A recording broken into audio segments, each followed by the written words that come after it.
గతంలో చంద్రబాబు నాయుడు గారండి లోక్సభ స్పీకరు బాలయ్య గారిని, అసెంబ్లీ స్పీకర్ రామకృష్ణ గారిని, ప్లానింగ్ బోర్డు వైస్ చైర్మన్ బొడ్డు భాస్కరరావుని పంపించి నన్ను ఆహ్వానించారు.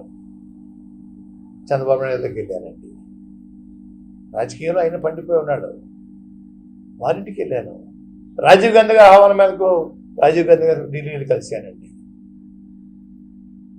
రాజకీయ నాయకుడిని గౌరవిస్తారండి. వారు రారా, వస్తానని చెప్పేసి ఎనమ్మకు నీటిలో నానబెట్టేసి అదిగో ఇదిగో చెప్పడమా, ఎందుకు రాలేదంటమా, ఇది మంచి పని కాదు. మిత్రులారా, మిమ్మల్ని మిత్రుల్లో ఏమో చెప్పలేకపోతున్నాను, గౌరవైన సోదరులు అంటున్నాను. తప్పుడు పోస్టింగ్ పెడతా ఉన్నారు. రాజకీయాల్లో నేను ముందున్నాను, సినిమా ఫీల్డ్లో నేను ముందున్నాను. వీళ్ళందరూ ఎవరు లేరు మా పాఠాలు చెప్పడానికి. వీళ్ళకి హక్కు లేదు. రాజకీయాలు నేర్చుకోండి, మా దగ్గర నేర్చుకోవాలా. ఇంకో విషయం చెప్తానండి. ఆ రోజుల్లో మా తాతగారు కర్ణ మున్సిపల్ ట్రైనింగ్ అయ్యేది ఐఏఎస్ ఆఫీసర్లకండి. ప్రతి ఐఏఎస్ ఆఫీసరు మా తాతగారి దగ్గర ట్రైనింగ్ వచ్చిన సందర్భం ఉన్నాయండి. ఒక సీనియర్ ఐఏఎస్ ఆఫీసర్ చెప్పాడు, మీ తాతగారి పేరు ఈ ట్రైనింగ్ లిస్ట్లో ఫస్ట్ పేరు ఉందండి, మీకు ఎంతో మీకు గౌరవం అని చెప్పానండి. అటువంటి చరిత్ర గల కుటుంబమా.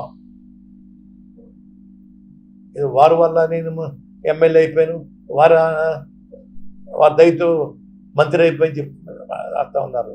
తప్పు నాన్న, తప్పు. మీకు తెలియక రాస్తున్నారు, తప్పు. ఆపండి పోస్టింగ్లు. ఎప్పటికి కూడా చెప్పుకుంటాను, నా రక్తం ఎర్రగా ఉన్నంత కాలం నా భిక్ష, మా రాజకీయ భిక్ష పెట్టింది మా ప్రధానికి చెప్పుకుంటాను. ఎవరి భిక్ష కాదు, వారి భిక్షతోటి ఉద్యమాలు చేసాం. ఎప్పుడు ఏ ఉద్యమం చేసినా కూడా బీసీలు దళితులే ముందు ఉంటారండి. సైకిల్ ర్యాలీ చేశారండి. 6,000 మంది సైకిల్ ర్యాలీలో 4,000 మంది బీసీలు దళితులండి, గిరిజనులు, ఇతర కులాలు. 2,000 మందే కాపులు ఉద్యమేంటి, ఈ 4,000 మంది ఇతర కులాలు ఏంటి అని ఆశ్చర్యపోయేవారండి. నాకు ఇప్పుడు ప్రోత్సాహం వీళ్ళే. అయ్యా, దయించి గౌరవ పెద్దల్ని కోరుకుంటున్నాను, తప్పుడు పోస్టింగ్ పెట్టకండి. మాకు మనోభావాలు ఉంటాయి. మీరు చెప్పిన ప్రకారం నేను రాజకీయం చేయాలా? ఎందుకు చేయాలా? చేయమని అడగడం మీకేం హక్కు ఉంది అడుగుతూ ఉన్నాను. దయించి ఆపండి. చంద్రబాబు నాయుడు గారు ముఖ్యమంత్రి చేశాడు. ఆయన వెళ్ళాను, రాయబారం చేస్తే వెళ్ళానండి. అలాగే ముఖ్యమంత్రిగా రాయబారం పంపించారు, పిలిపించారు, గౌరవం వెళ్ళానండి. వీరికి వచ్చిన గౌరవం ఇతరులకు ఇవ్వమంటే నేమనండి, ఎందుకు ఇవ్వాలా? ఏమన్నా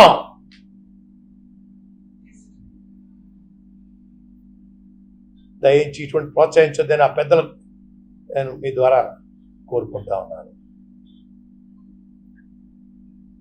చంద్రబాబు హయాంలో ఉద్యమం చేశారు, తర్వాత వైసీపీ హయాంలో ఎందుకు కాపుల కోసం ఉద్యమం చేయలేదు పవన్ కళ్యాణ్ మా ప్రశ్నించారు. అయ్యా, వారు 5 సంవత్సరాలు ఎక్కడున్నారో ముందు చెప్పాలి సార్.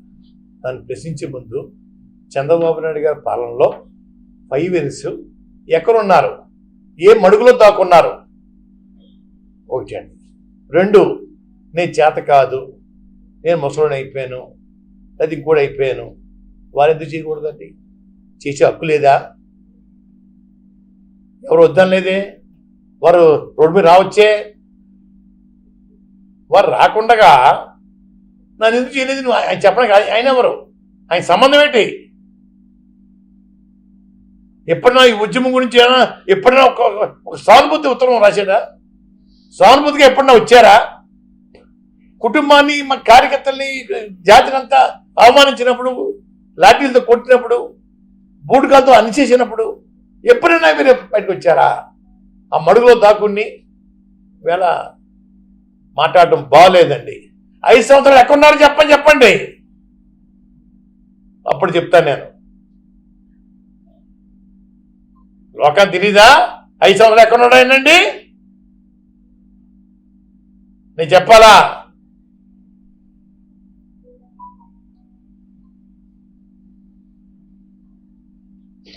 పోటీ చేయని అంటున్నారు, పార్టీ గారికి ఖచ్చితంగా పోటీ చేయాలంటే అన్నారు. పార్టీ ఆదేశం ఏదన్నా శిరసావిస్తాను సార్. వారికి ఎటువంటి ఇబ్బంది కలగజేయకూడదు. ఆల్రెడీ క్యాండిడేట్స్ని వారు లిస్ట్ తయారు చేసుకున్నారు. నేను అందులో వారిని డిస్టర్బ్ చేయకూడదు పెట్టుకున్నానండి. వారు ఆదేశిస్తే ఏమైనా చేస్తాను. డిస్కస్ రాలేదండి, రాలేదు.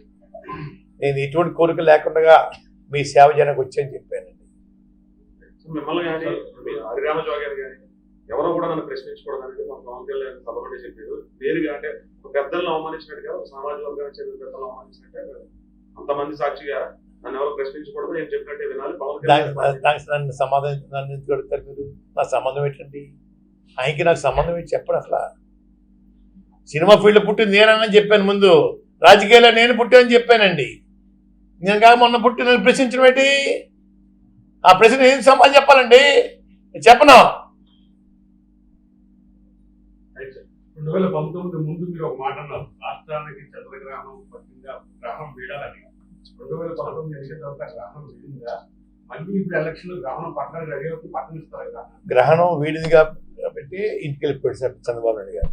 మమ్మల్ని ఊచకోత కోసేసి హాస్పిటల్ని జైల్లో 14 రోజులు ఒకే బట్టతోటి స్నానం లేకుండా మమ్మల్ని మగ్గిలా చేశాడు సార్. దానికి కారణం తెలుసా మీకు? కుటుంబంతో ఆత్మహత్య చేసుకునేలాగా ఒక విధంగా ప్రోత్సహించాడు సార్. పోతే దరిద్రం పోతే చూశాడు సార్. భగవంతుడు నాకు కళ్ళకు వచ్చి ఆ పతనం చూద్ది కానీ బిడ్డ, పతనం చూడకుండా వెళ్ళిపోతే ఎలాగా అని భగవంతుడు నాకు కనపడి ఆత్మహత్య చేసుకోకండి, ఆ పతనం చూద్ది కానీ నేను రోజు దేవుడి పట్టణానికి ఏం కోరుకోలేదు సార్. అన్ని పండుగలు ఆపేశాను సార్. మాకు చేసిన అవమానాలకి తగిన శాస్తి జరగాలి, భూస్థాపితం అయిపోవాలి అని కోరుకున్నామండి సార్. భగవంతుడు అది కనుకరించాడు సార్.